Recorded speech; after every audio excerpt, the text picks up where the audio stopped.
The topic of our call today is supporting grandparents, and we have a very good lineup of presenters today.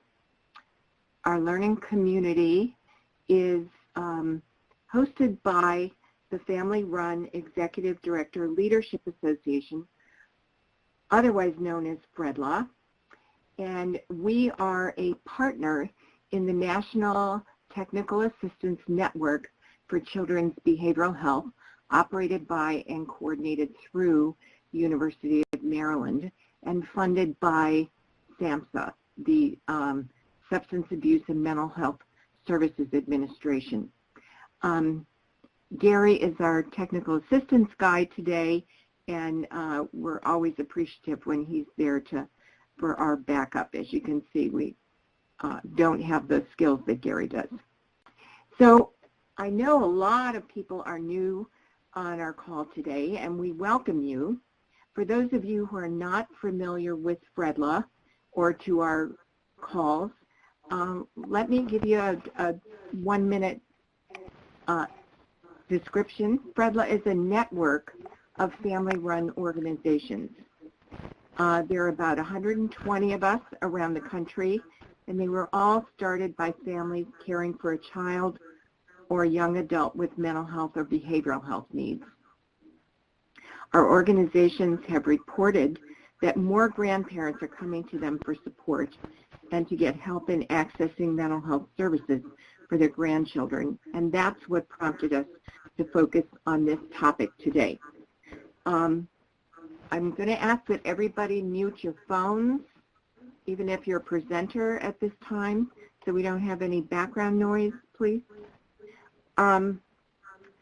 I wanted to also let people know under the chat box is a smaller box with files. In this file box, you can download the PowerPoint from this presentation, and that's the larger file. The smaller file is a newsletter that FREDLA does, and this month our newsletter, it's called Great Ideas for Family Leaders.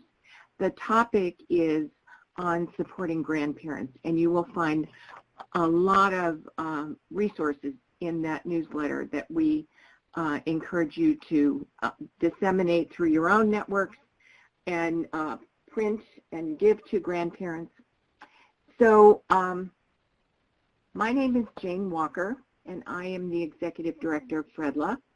Peggy Nickel is also with us at FREDLA and will be on our call today, as is Jaia Lent, the Deputy Executive Director of Generations United. This is a terrific resource with a wealth of information that you will be learning more about today. But before we begin, I'm going to read a list of names, and in the chat box, write down what you think these people have in common. Barack Obama, Oprah Winfrey, Willie Nelson, Carol Burnett, Vanna White, Simone Biles, and Bill Clinton. What do those people have in common? See who gets the answer right. I see lots of people are typing. We'll see who, I wish I had a prize. Christina, all raised by their grandparents, indeed. And they are not alone. We're going to do a poll now. Yep. I love it. Also, positive attitude. Yep. So, Gary, if we could put up the poll and ask people on the screen, how many grandparents do you think are primary caregivers for their grandchildren under age 18? Is it 1 million, 2 million, or almost 3 million? Or no vote at all? Let's see.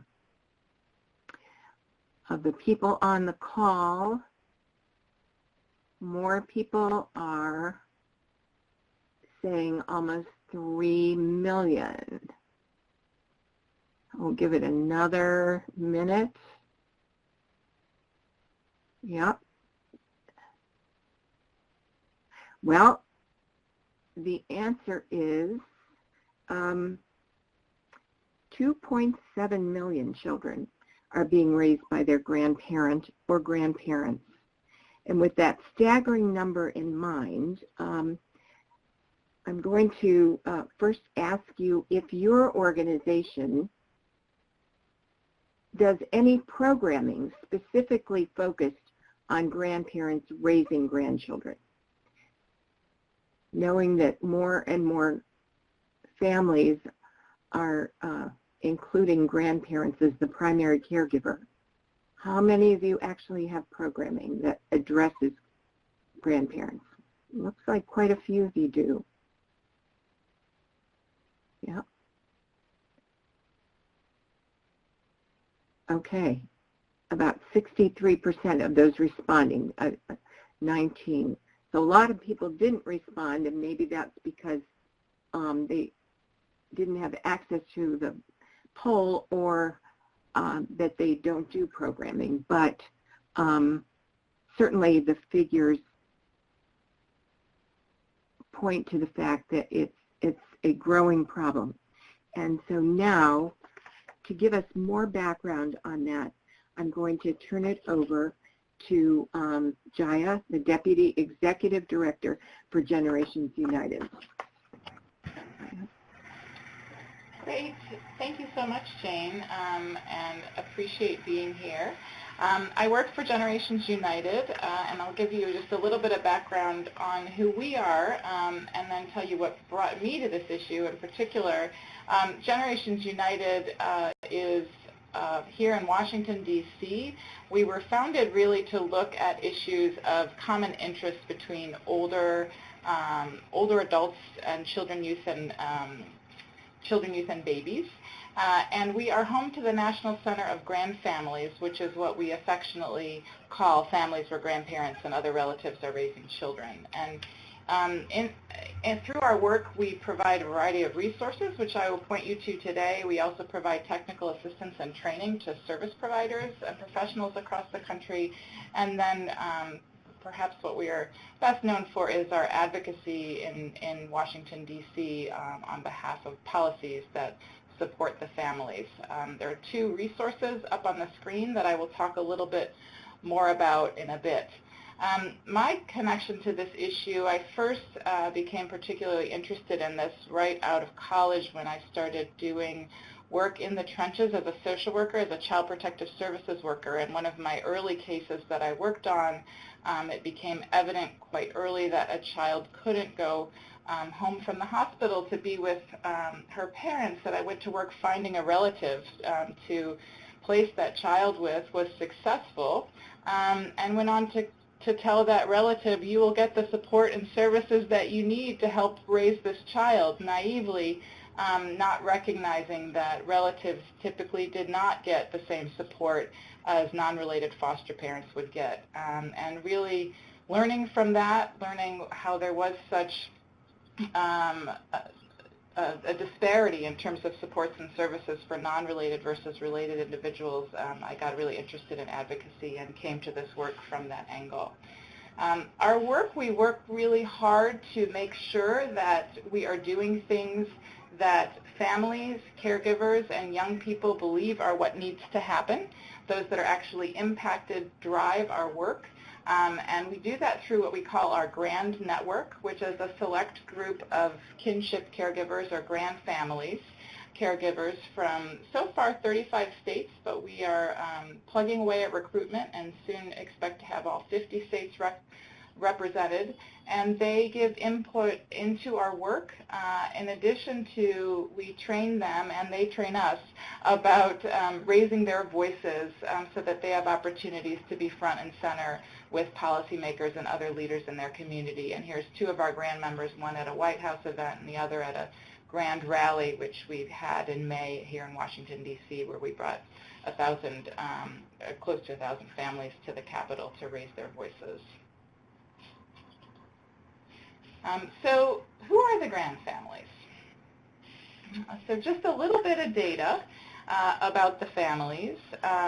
If you look to the right-hand concentric circle diagram up on the screen with the family hugging it, We have about 7.6 million children in families where a grandparent or another relative is the head of the household. So in some of these families, the parent might be there and may or may not be playing a caregiving role in the life of the child, but a grandparent is in the household too, so they're probably playing a caregiving role. That second concentric circle, the 2.6 million, and it's a little, those numbers go up and down a bit. I know we indicated 2.7 earlier. It's about in that range, is the number of children who are being raised by a grandparent or another relative, and there is no parent in the household. So we are very confident that with those children, that they are really being raised by that relative because the parent is not there to be in that role.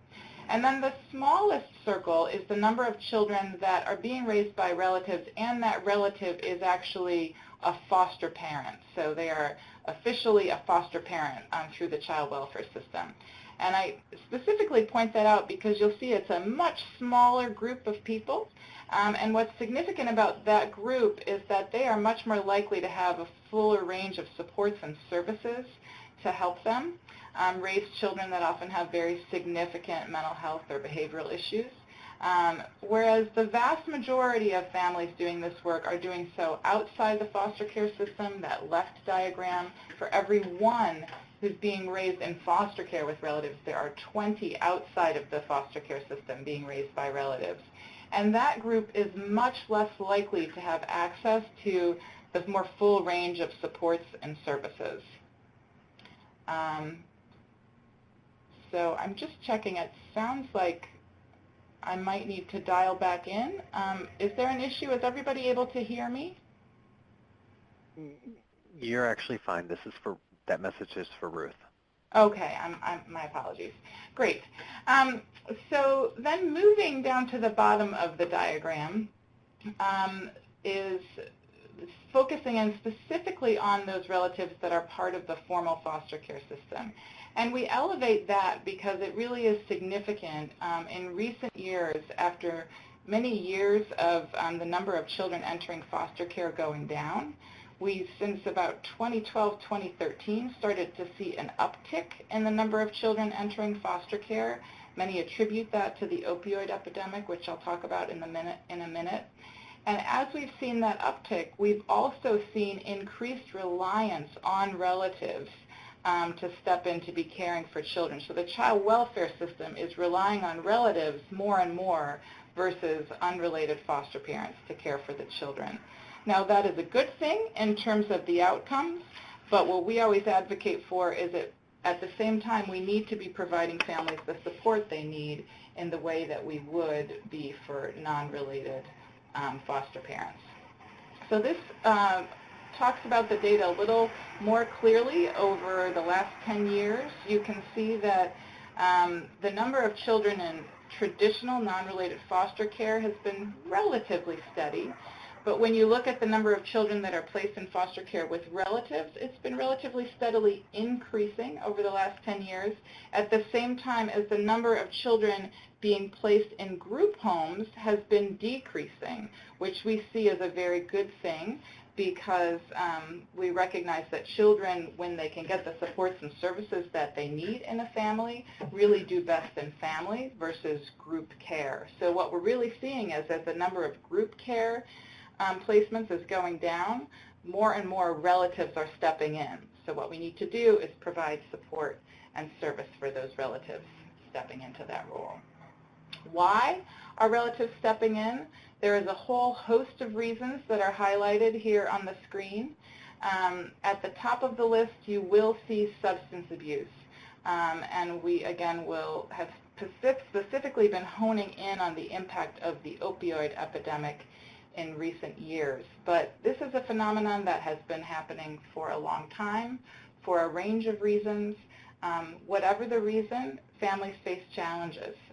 So we try not to focus too much on the reason, but certainly the families need support no matter what. So the opioid crisis. We have seen, as I mentioned, starting about 2012, 2013, after years of decreases of the numbers of children in foster care, those numbers started going into foster care, the numbers started to uptick again. We have a report that specifically looks at the impact of the opioid epidemic on grand families. And what it shows, we do have some data over the last 10 years that looks at substance abuse and foster care. And in particularly, we see that opioids and other substances are the primary reason for grand families coming together. And there has been this increase in the number of children entering foster care, and they're relying increasingly on relatives to step in. And particularly when children are entering foster care as a result of substance use, they are being placed with relatives. So more than a third of all children that enter foster care because of a substance use issue are actually being placed with relatives as a result. We often get the question, I'll scroll back here again to the opioid crisis, we often get the question, why, what's unique about the opioid crisis? Because certainly, in the years that we've been doing this work, there's a new drug that causes this phenomenon or gets more and more attention. We've seen particular attention to this issue around the opioid crisis, so what's different about it? I think a couple of things. One is that it's happened at a time when there is increased recognition by the child welfare community that children do better when they're placed with relatives versus non-relatives, if we can give them the support that they need and find the right relative to step into that role. There's also growing recognition now that addiction is not so much a moral failure, but that it is a disease. And so with that understanding from the public, there's more of a willingness to invest in treatment and look at approaches related to rehabilitation. In addition to that, we are seeing that with this particular epidemic, the death by overdose rate is exceptionally high. And then finally, we're also seeing this epidemic hit certain pockets of the country are being affected by the epidemic that hadn't been affected before. And so I think it's getting attention of different members of Congress, representing different populations. Different people are seeing themselves in this epidemic than have in the past. So those are some of the reasons we see it getting particular attention. But again, this is something that's been happening for a long time. So when families are impacted by substance use or some other traumatic event, we see some real serious results. And one way to look at this is through the eyes of what is called ACEs, or adverse childhood experiences.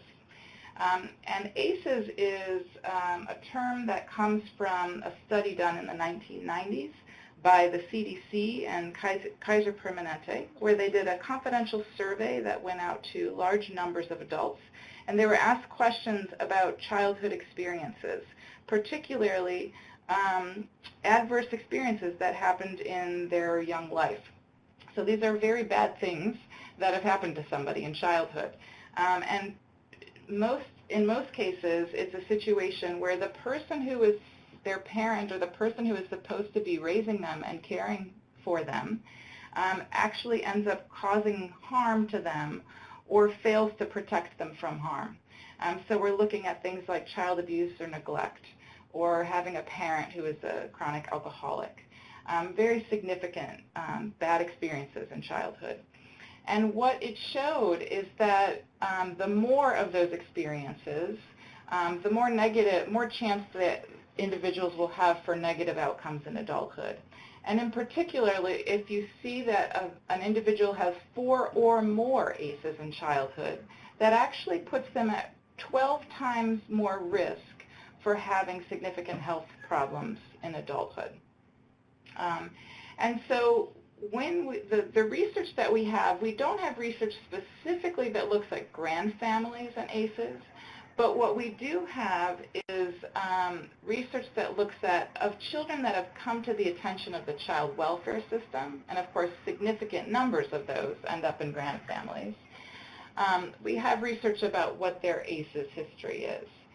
So you'll see here on the screen that only 1% of children that end up coming into contact with the child welfare system have had no ACEs, where that is the case with 36% in the general population. Then when you look at how many who have come to the attention of child welfare that have 4 or more ACEs, that's 51% versus 13% of the general population. So the clear message here is that children that are being raised by grandparents or other relatives are much more likely to have had significant adverse childhood experiences in their history. And the more ACEs you have, the more that means that they are traumatized, that they have trauma, which really has serious implications. Then if you look at children that actually enter foster care, many of those that come to the attention of child welfare enter foster care, they're much more likely to have anxiety, depression, or other behavioral problems than those that don't. So not surprising, but important to have the actual data that shows that. And it's also important to recognize that this happens to children. This can happen to children from a very early age. And when you look at the ACEs data, 38% of the children were actually that are under 3 have had 4 or more ACEs, so very young.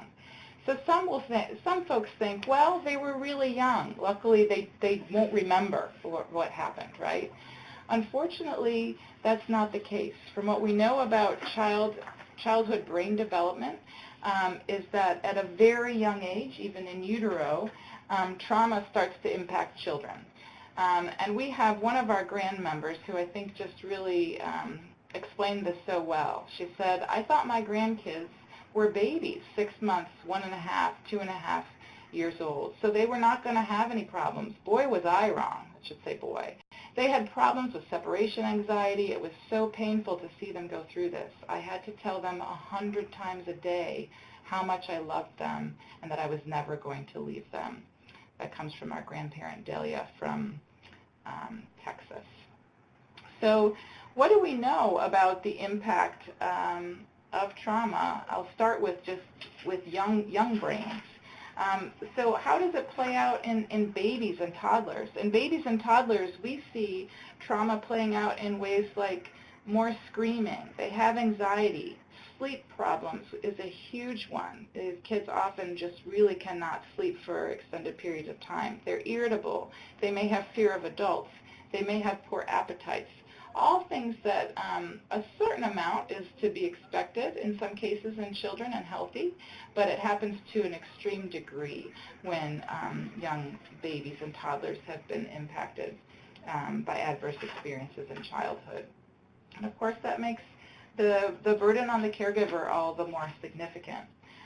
We also know that when young bodies have these stress responses, it elevates their blood pressure, their heart rate, and it releases those stress hormones into their system. And that actually disrupts the development of the brain architecture.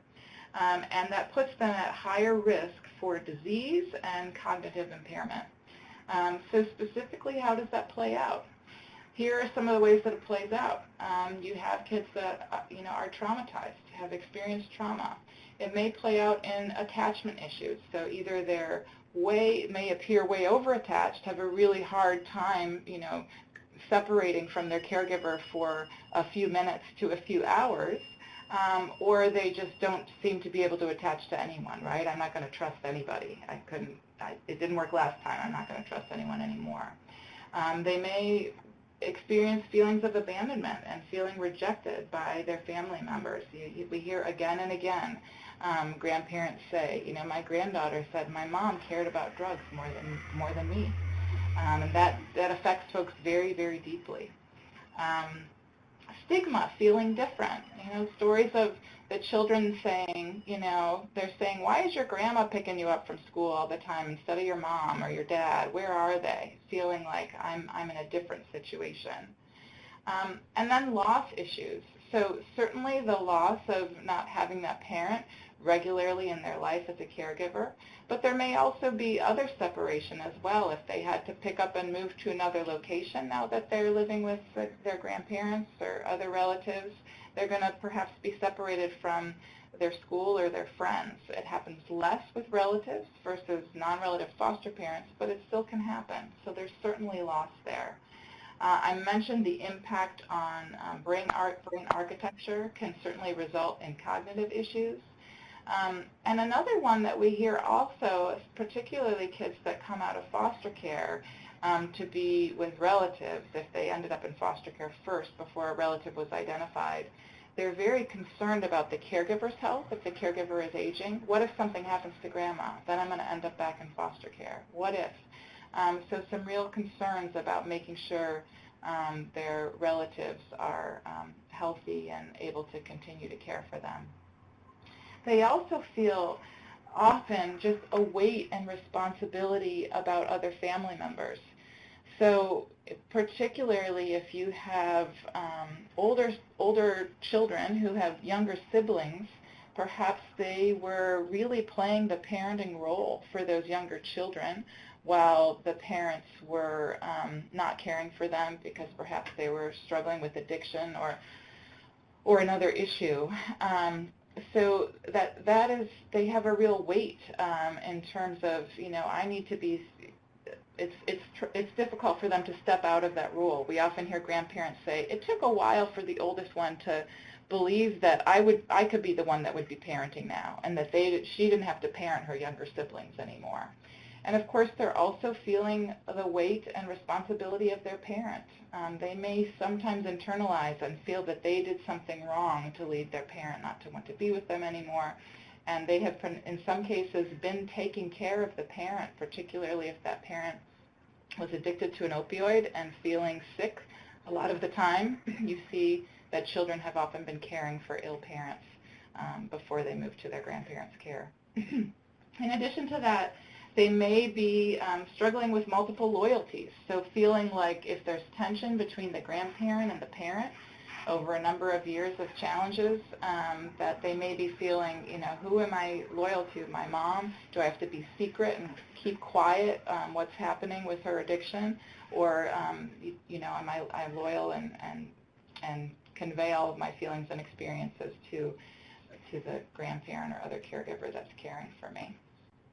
So, recognizing all those challenges, what's really important and exciting in many ways is that grandparents that step in to care for children who have been traumatized really can play a special and unique protective role.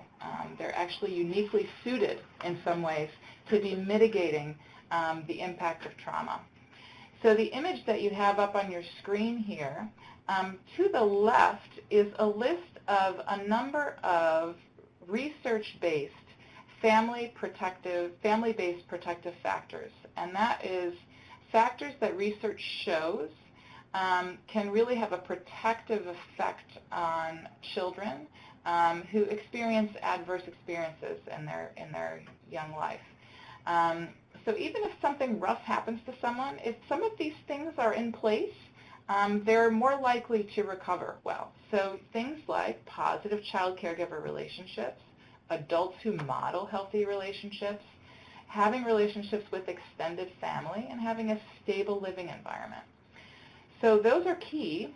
When you look at what are some of the outcomes for children once they are in a stable grand family, and compare them to children that end up in foster care with a non-relative, you see that there's some alignment because we see that children in grand families compared to those other families are more likely to be experiencing safety, a sense of belonging, and they actually are more likely to report that they always feel loved.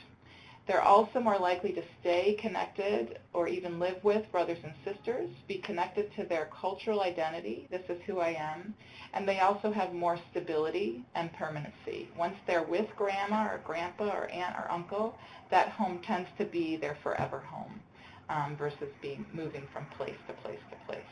So those factors align. And this is just another picture that shows some of the better outcomes you see for children in grand families versus non-related individuals caring for them. This is not to say that there are not incredible foster parents out there. They are. I have seen incredible transformations from non-related foster parents, so I just want to emphasize that we certainly are supportive of non-related foster parents, but we do see some natural outcomes from grand families that are illustrated here in this piece. So permanency, safety, mental health, cultural identity, belonging, stability, brothers and sisters behavior. So a little more about the grandparents themselves. Who are they? We know that when we look specifically at grandparents who say they're responsible for their grandchildren, we have a little over 2.5 million across the country that report that. We have a little over half of them are in the workforce. I always think it's interesting anecdotally. I hear many grandparents step into this role and they say, I had to quit work because I had to start taking care of the children full time that had all these issues. And then you have another group of grandfamilies that say, I had to go back to work because I needed more resources to be able to care for the children. So you see it impacting the workforce in different ways, but the majority are actually still in the workforce.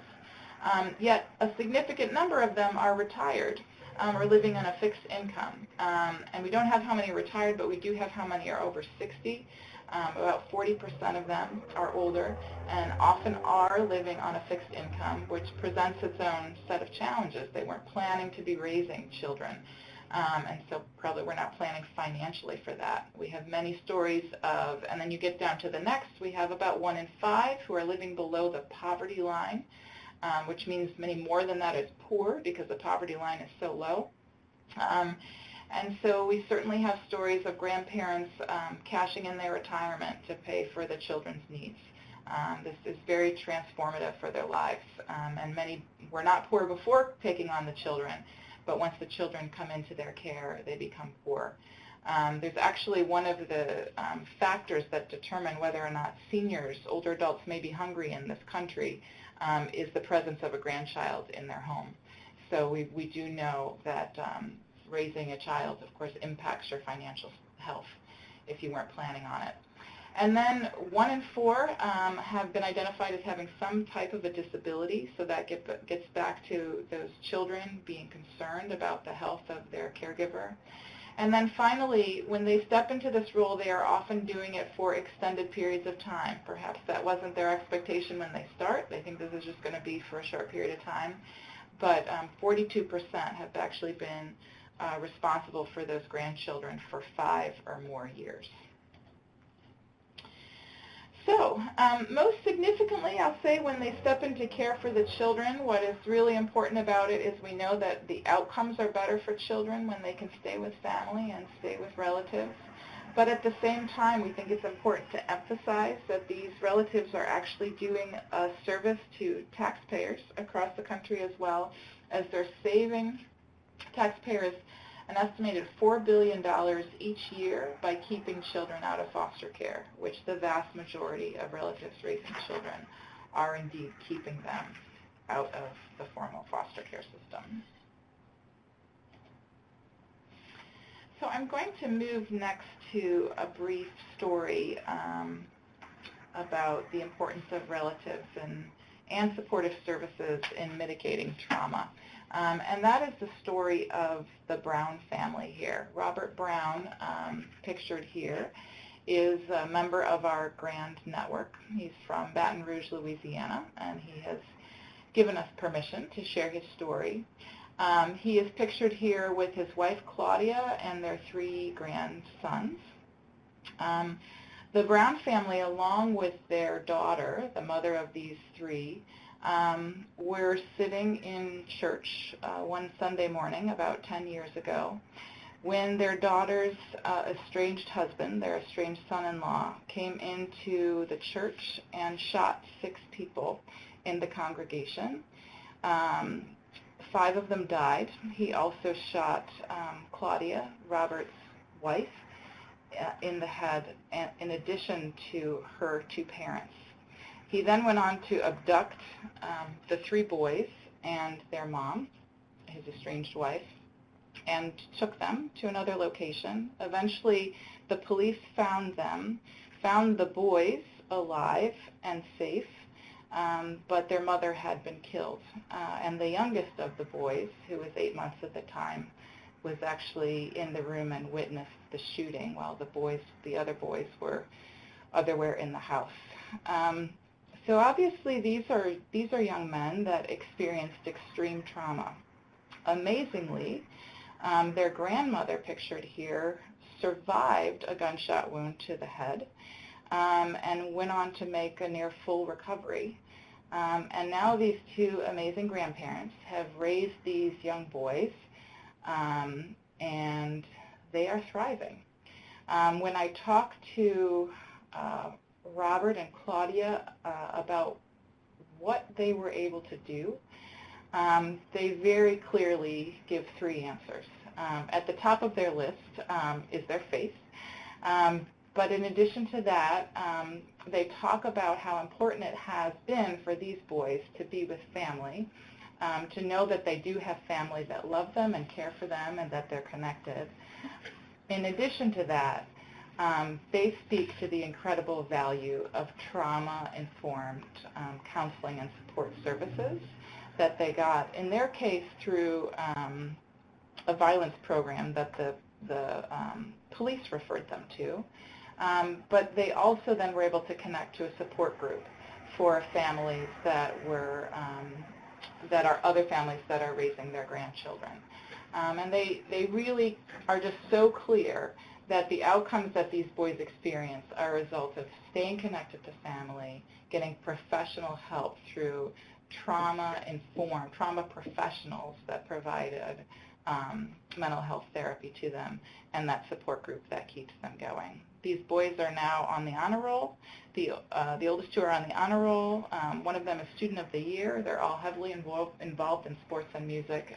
Just an incredible story, an incredible family, very inspirational. And we profile them in our trauma reports that I've highlighted there.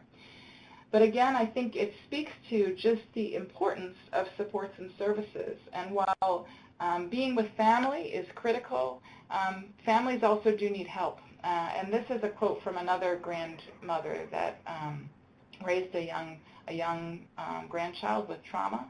And she says, "One thing I know to be true, you cannot love away the effects of trauma from neglect and abuse.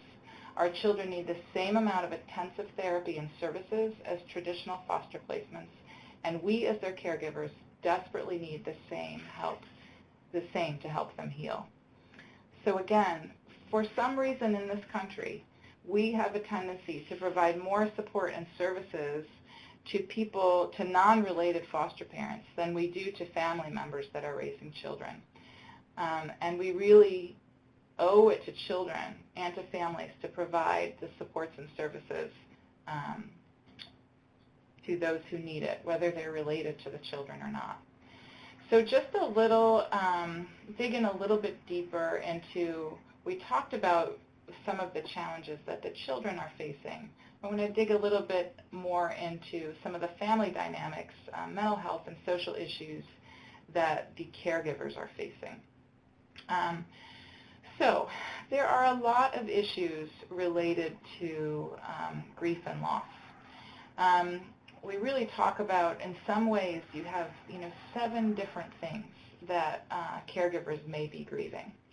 One is if their adult child is deceased, they're grieving the loss of that child. If the child is not deceased but still unable to parent, they are grieving the loss of what they expected that adult child's life to be like, and what they expected their relationship with that adult child to be like in adulthood. They may also be grieving the loss of what they thought might be a healthy, quote-unquote, grandchild. And now you have a grandchild that has a whole range of perhaps mental health issues, behavioral health issues that they just weren't expecting on. They also may have been expecting to be able to be that grandparent that gets to give cookies and candy to the grandchildren when they visit and then send them home to the parents to manage when they're hyper and need to go to bed, right? But now instead they have to be the traditional disciplinarian and step into the parenting role, so they didn't get to have that grandparenting role, which they're grieving. They may also be grieving the loss of some peer friendships. Let's say that they were looking forward to golfing and playing cards with their fellow, older adult friends in their retirement. Now instead they are, doing homework at night and doing things that other young parents with kids are doing. So they have disconnected with their other peer friendships. They also may have been expecting that they were going to be able to do, other fun things, travel, these other types of things in retirement. They had some expectation of what their retirement experience was going to be like, and it didn't involve providing, full-time raising their grandchildren. And then finally, they may have been expecting some level of financial security in their older adult life in retirement, and all of a sudden that's been turned on its head. They're cashing in their retirement. They're unsure if they're going to be able to pay their rent, if they're going to be able to get food on the table to provide for the children's needs. So those are the grief and loss issues. At the same time, we often hear that they are struggling with other feelings. Perhaps they are feeling embarrassed or ashamed about their adult child's challenges, whether it is addiction or mental health issues. We often find that grandparents do turn this in on themselves, and so there are some issues to address there. It doesn't matter perhaps that they had 3 other children that are thriving in their adult life, but if the one other adult child is struggling, they're often struggling with issues related to a belief in their role in that as well. They also may be struggling with dual loyalties. This is my adult child who's struggling. I want to help him or her, but I also have a responsibility to protect, my first responsibility, to protect that grandchild, and how to manage those feelings of dual loyalties. And the other piece I really like to emphasize that I think is sometimes missed is that I have especially found with our Grands Network that often these grandparents that are the ones that are stepping in to raise grandchildren, they are the rock of the family in so many other ways. They are the ones that everybody goes to for the holidays. They are the ones that, somebody has a question about how something works, go to grandma. They are the rock of the family. So they're not only stepping in to raise these children, but they're also, running over and taking care of, Aunt May who needs help in home. And so they are doing so many different things, and now they have this additional responsibility as well. So we talked, there's just a few other challenges. Of course, they're often managing complex issues with the children. They may have some physical health issues of their own, and often we find when they step into care for children, they may actually be inclined to neglect their own health because they're prioritizing the children's health over theirs. So I got 2 doctor's appointments to go to. I can't hit them both. I'm going to reschedule mine and go to the one for the child. Or I need to pay for my medication or get food on the table. I'm going to cut back on my medication this month and get food on the table for the grandchildren. They might have inadequate support services. Often folks don't know where to go, and they don't have the type of support they need, or respite. I need a break to, just take a rest, or to get to the grocery store without 3 kids and get that done. Financial issues we certainly talked about. Some may be living in housing that is senior-only housing, or is housing that's just not as appropriate for children, and so now they need to be moving. Another big piece is legal issues. They may be raising these children just sort of informally. There hasn't been a formal legal arrangement, so they might not actually have the legal authority to consent to medical care for a child, to enroll the children in school, to get information, get access to the children's immunization records they need for school, all of that kind of thing. And then a huge one is just, where do I go for information? Help navigating what services are out there. Just, I need some basic information about what is available to me. So those are some of the challenges. Then I want to just hone in a minute or two on what the strengths are, and there are many. In addition to those challenges, when we talk to families, they say, I would do this in a second. And we certainly hear from the young people that it's made all the difference to them. So this is a quote from one of our grandsons, and he explains, most people go to Grandma's house and get spoiled, but for me, it was the only safe place I had. Getting to live with Grandma was like going to Grandma's house all the time. I had more love there than anywhere else in my life. And that just speaks to those outcomes that I think I have shared in the previous illustrations, but just want to point to on our website, if you're interested in what the data says and references for the data that show how outcomes really are better for children that live with relatives versus non-relatives. And again, while we hear caregivers say this is, the biggest challenge that I've ever done, say again and again, talk about the blessings that come with the role. And here's one grandparent saying, I feel blessed to have this boy in my life.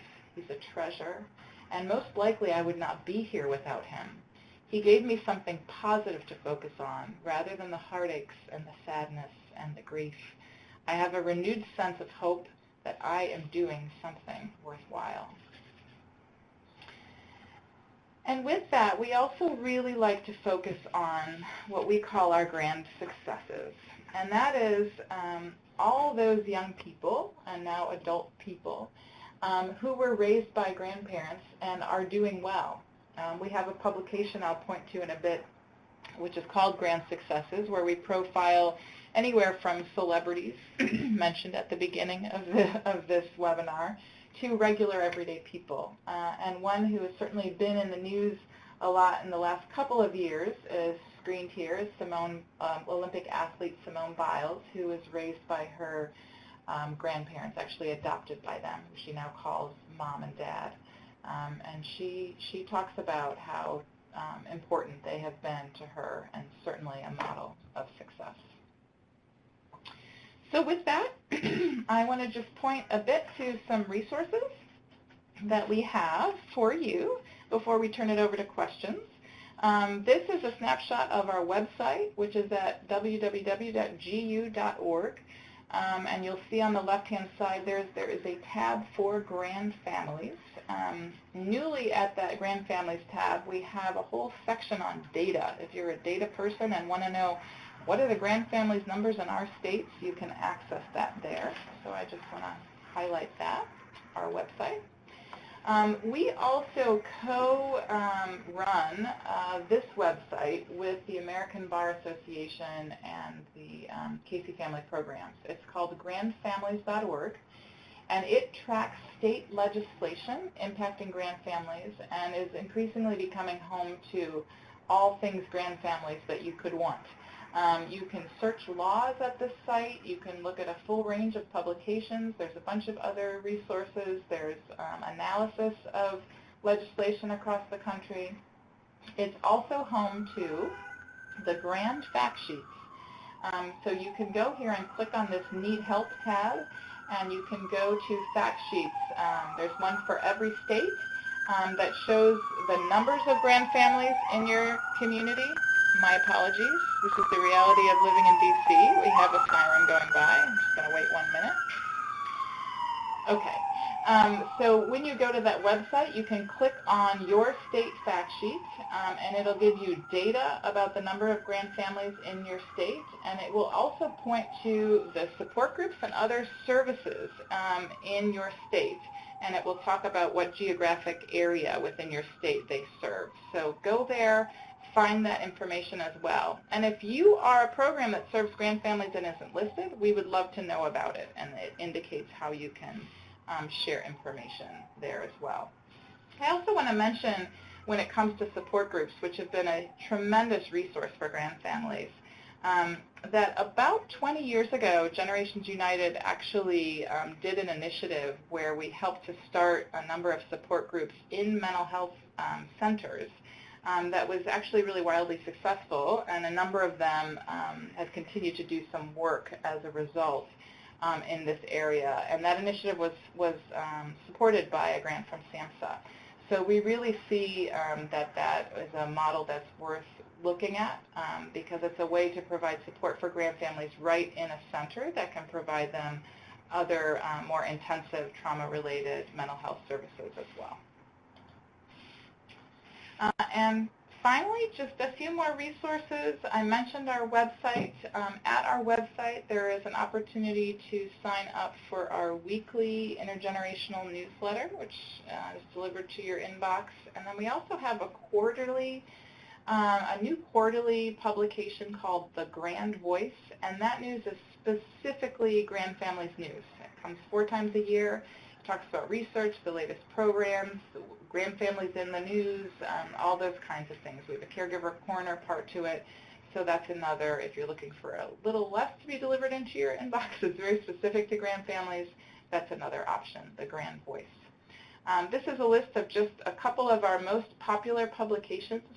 In addition to our State of Grand Families reports, which I mentioned earlier in the presentation, we have a guide for grandparents and other relatives raising children with disabilities. We have a fact sheet that's specifically designed to help grand families access temporary assistance to needy families if they need that kind of financial support. And most grand families will qualify for at least a child-only grant, which is not huge, but it is some level of support. I mentioned our Grand Successes publication, which profiles stories of successful young people raising grand families. And then our Children Thrive fact sheet, that's the fact sheet that highlights the data that shows how children do well in grand families. And a recent piece that we made available is we have an annotated bibliography of research, peer-reviewed articles about grand families. So that is also available at our website. And with that, I am going to stop. This is my contact information, and I'm going to turn it over to, I believe, Peggy to take it from here. Thank you. Thank you so much, Jaia. I tell you, the issues that she just described can't help but provide multiple opportunities for organizations to address those needs. I was encouraged to see that a number of you are already providing specific programming for grandparents when you responded to the poll at the first of this webinar.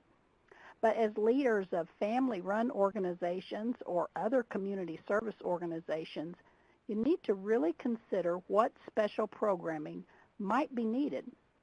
For instance, specifically reaching out to grandparents. With the rise in the number of grandparents raising grandchildren, that specific and targeted outreach becomes more and more important. Maybe even providing support groups for grandparents, as I've heard many of you are doing or getting ready to start doing that. Also addressing specific needs around helping grandparents navigate child-serving systems and helping them to somehow manage their own health as well as the health of their grandchild. And understanding legal issues. And I tell you, one of the most difficult is helping them learn that delicate dance of maintaining family relationships, if at all possible. Your organization might consider offering a support group specifically for grandparents raising grandchildren. As Jaia talked about, this will allow a safe place for them to discuss their challenges as well as victories with other grandparents in similar situations. You'll want to publicize services and events in the community and host your events at a neutral community location, possibly a library, a community center, senior center, or even a church or house of worship. Doing that targeted outreach to grandparents, especially on trainings for navigating child-serving systems and the education system, which can be a nightmare. Also helping them understand how to navigate child protection services and juvenile court, and even assisting them to understand the processes used in each of these systems, because it is definitely a lot to understand and get your head around. You could also offer parent peer support services to new grandparents you encounter at training events. For those of you that are involved with family-run organizations, parent peer support providers might be one of the regular services that you offer to other families, but specifically looking for a way to offer these services to those grandparents raising grandchildren can be a great assistance in guiding those grandparents through the maze of the child-serving system and helping them to build their own skills and knowledge to successfully raise their grandchild. You might also offer training on state-specific legal issues faced by grandparents raising grandchildren. Help them to know their rights as well as their responsibilities. As Jaia mentioned earlier, some of these resources that are really great resources around legal issues, but the AARP Grandfamilies Guide really is a good one for this. It includes a special chapter on legal issues, including custody, guardianship, adoption, and consent issues. Additionally, as we've already learned, the grandfamilies.org website is a great online tool that specifically addresses legal issues for grandparents. It allows you to search the site resources by topic, including housing and financial assistance, as well as being able to search by specific laws. This site has also developed state fact sheets that list resources and information on laws for that state. You can be sure that your organization is listed as a resource on your state's fact sheet by emailing grandfamilies.org with your organization's information. As we transition into a time of question and answers, I would like to ask Ruth Box from Pennsylvania to briefly share her family story with us. Ruth is the Executive Director of Allegheny Family Network. Welcome, Ruth. Thank you, Peggy. I just want to say thank you to Jane, Jaia, and Peggy for all the great information that they just shared with everyone regarding grandparents raising grandchildren. As Peggy said, I am the Executive Director of Allegheny Family Network, but I am also a grandparent, and I'm raising 2 grandchildren, a little boy who just turned 12 on Wednesday, and a little girl who is 10 years old. I just want to say that all the things that were said, I feel like I've experienced. It hasn't always been easy. Let me just take you back to 2 Christmases ago. It was Christmas Eve, and my son was raising my grandchildren for about 7 years. He had them. Mom was addicted to drugs and hadn't been in the picture for a while. And my son was doing really, really good, but over the years he began to drink, and the drinking got worse. And on Christmas Eve, my grandson ran over to my house, and he was hurt really bad. And my son had done it. And I had to call the police. My son went to jail. It was a tough Christmas Eve. And since then, it'll be 2 years this Christmas Eve I've had my grandchildren. My son moved out of state. Child welfare got involved. And I'm what they call a kinship parent, grandparent, and I have been doing this working full-time. And I thank God that my husband is not working right now, so he's a big help to me with school, taking the kids to appointments. So many of the things that Jaia had mentioned are things that we've experienced, and the last 2 years have really changed our life. So a lot of those things that were mentioned that are struggles, but there are so many blessings. My grandchildren are so happy, and they're doing so well. They're just amazing how they bounce back. My grandson has multiple mental health diagnoses, but since he's been with us, he's been on medication, he's doing well in school, we have an IEP in place. Tonight I'll be going to listen to him play a solo on his clarinet at Barnes & Noble's. And the little girl, Virginia, she's in gymnastics and she's doing well and she's just blossoming. So all the blessings that come with it are worth all the struggles that go with it. I'm so happy that we have family orgs that are recognizing that grandparents who raise grandchildren need support from one another. We really do. And it doesn't matter how educated you are. It doesn't matter what position in life you have. None of that matters. It is a change when you're a senior and you think life is going to be traveling or hanging out with your friends, and all of a sudden all of that changes. And now you become a parent again. And, you know, I can remember saying to my son, you know, I've done my tour of duty already. This is your tour, and you've just let it go. And so there's the relationship building and keeping the relationship between my son and I as good as it can be for the children and for myself. I guess the good thing that's come out of some of this is that the children do still talk to their father. The mom is still not really in the picture. And I'm getting ready to go through permanency for the grandchildren. So that's another whole step for me.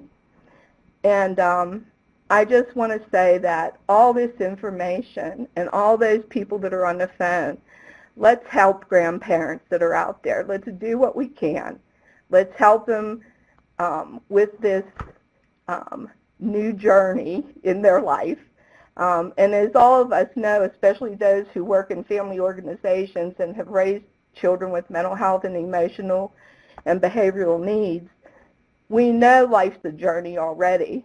So this is just another journey for me.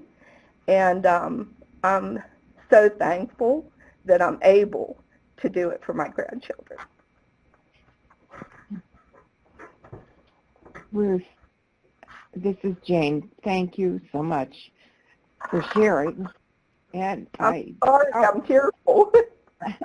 Well, I doubt there's a dry eye on the call. That was so touching and powerful.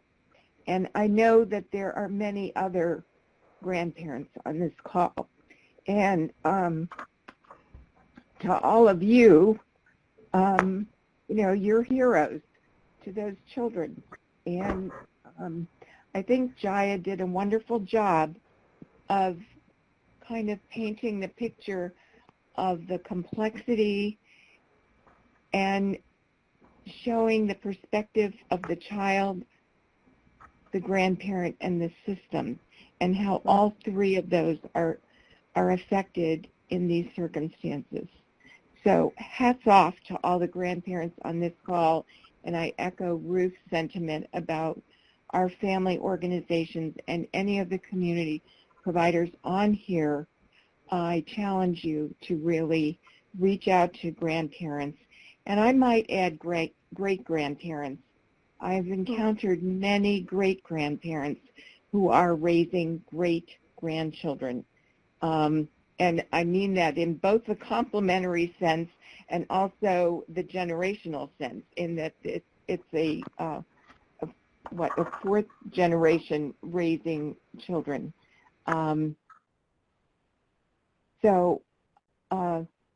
Ruth, that was incredible. So do we have any questions? I did observe in the chat box that there was a lot of interest in starting support groups. And Jaia, did you mention that you can provide resources on that, or? I didn't talk much about that, but I'm happy to. Yeah, if you For would. one, yes, Generations United is certainly available as a resource. We do have some amount of technical assistance that we can provide in this space. But in addition to that, I think one of the best resources on support groups is an organization called the Brookdale Foundation Group. And I think it's going to come up in some slides after this in a minute. But it's brookdalefoundation.org. And they're a small foundation that actually provides seed grants to groups to start support groups for grandfamilies. And what's even perhaps better than those small seed grants is that they provide technical assistance and bring together the grantees at least every 2 years to learn from each other, and they have this great peer learning community. So if you receive one of those supports, you can be part of that peer learning community, which is a marvelous help. But even if you don't, they have resources on their website at brookdalefoundation.org. Wow, that's a wonderful. Let me go to the next slide. Let's see, is that on there? It's after this one. Yeah. After this one. Yeah. Oh, there we go. Brookdale Foundation. Remember, again, you can download these slides, this slide presentation, by going into that small box under the chat box, under Files. They both say Supporting Grandparents or Grandfamilies. The larger file are the PowerPoint slides. The smaller file is the Great Ideas newsletter that Fredla has done on this topic of grandparents, supporting grandparents. The other thing that I'll mention is that in our most recent State of Grandfamilies report, which is on our website, the 2017 report on trauma, we do have some tips and lessons learned for effective grandfamily support groups on page 18 of that report. So that's worth looking at as well. Oh, that's great. That is great. Yeah. Okay. Any other questions from people in the chat box? Peggy, did you notice any questions as we were going through? There's a question about any policies or laws that might be coming up that will change the way family member foster parents are compensated. Jaia, do you know anything about that? I do. That could potentially be the subject of an entirely different webinar. It's a complex question. I'll mention a few things. One is there is a federal bill called the Supporting Grandparents Raising Grandchildren Act, which actually calls for a federal task force on this issue to look at what's working and make recommendations for Congress on this. So that's one piece that's in the works. There's also a number of efforts around changing the way federal child welfare funding is streamed to states, because right now really there's very little dollars to do anything in terms of preventing kids from coming into foster care. Federal money doesn't flow to child welfare agencies until the child is already come into foster care. So there's a bill called the Family First Prevention Services Act that has been introduced that would help do some of those reforms. On the state level, there's also been some interesting things that have happened that it's too extensive to go into, but we have a lot of information on grandfamilies.org about it. There was also recently a federal court decision, the Sixth Circuit Court, which includes Kentucky and Ohio, among other states, but is most relevant to those states, made a decision which is highlighted in a question and answer document that you can link to from the homepage of our website, that basically said that relatives, that a child welfare agency sometimes will place children with relatives and provide oversight, sort of be involved in those relatives' lives, but they won't get them fully licensed so that they get paid like foster parents would. And this court decision says if the child welfare agency is going to be involved and provide that level of oversight, they have to pay the relatives while they're doing that. So that decision was held at the Sixth Circuit Court level. It actually was appealed to the Supreme Court, but the Supreme Court decided not to take it. So it stands at that level, and it really only has implications for Kentucky and Ohio right now, because those are the only two states that were doing that. But it does suggest that if this would come up again in other areas, that it could have implications for other states. So it's a little complicated, but that's specifically a question that was asked, and I would suggest you find the Q&A on our website for more information about that. Great. I also wanted to add that these links are live, so if you click on them, you'll be taken to those sites right now. And Gary, this PowerPoint will be up for what, 10 minutes or so after this? Is that correct? Correct. Yeah. So even after we get off the phone, this PowerPoint will be up if you want to click on any of those resources. And again, a reminder, the PowerPoint is there. Additionally, this webinar has been recorded. It will be about a week before you can access the recording. And Gary, we'll get the link to that and we'll send it out. Is that correct? So I'll send you the link and you can share it with the folks that registered and attended today, but it gets posted on the TA Network's YouTube channel. So folks can also go to the link that I just put in the chat box, and if you have a YouTube account, you can go ahead and subscribe, and it'll automatically notify you every time that we upload a new Learning Communities webinar recording. Okay, great. So even though we're going to be ending in 15 minutes or so, you'll be able to get this information because indeed it's very valuable. All right, other questions on here? There were a couple of questions about, let's see, we had attorneys or individuals to provide financial presentations. I don't know, Jaia, maybe those state resources would be able to provide that kind of information for people. Do you have any thoughts on that? Yeah, those kinds of questions often are very locally driven. So I would usually direct folks to the Grand Fact Sheets, which are at grandfamilies.org. A more direct route actually to the Grand Fact Sheets is grandfactsheets.org, and that takes you straight to those, same site. Okay. So you can go there. If you're really struggling, you can shoot me a message. We do have a legal network that we work with, but it's more of a peer network, so we can't just send people to it, but we can post a question to it. So if you don't find what you need at those, I could check in with our legal network to see if they can provide help. We don't have people from every state in that network, but sometimes they know somebody who knows somebody, so I can give them a shot. Okay. So there you see the link to the grandfactsheets.org, where you can get the state-by-state data and resources. Again, a valuable resource for everybody on this call. So let's see. Any other questions? There's also a question about why children in foster care are not able to get daycare paid for. Is that a state issue or federal? Jaia, do you know?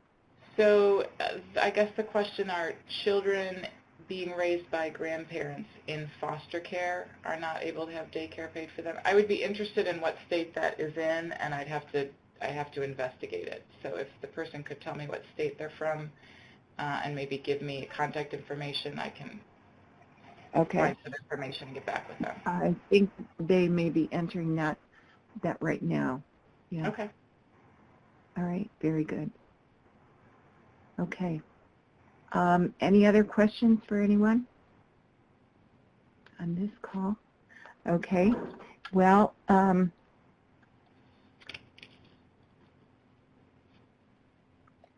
here's more resources. All of these resources are also listed on our newsletter this month, Great Ideas. So we want to thank Jaia for an incredible presentation, packed with information, resources, and I dare say a lot of emotion as well. It certainly touched a nerve with many people on the call. I think we're all witnessing, many of us in our own families and extended families, that the number of grandparents raising their grandchildren is certainly on the rise, and the opioid epidemic, substance use, and mental health needs are certainly major causes of this. So I just cannot thank you enough. We look forward to continuing to work with you, Jaia, and Generations United, hopefully partnering on future presentations as well. But we thank you so much for that. You, on our call, can join the FREDLA Learning Community closed Facebook page. This is a closed page just for people who participate on our learning community calls. Our next call is in January. It's a very, very different topic.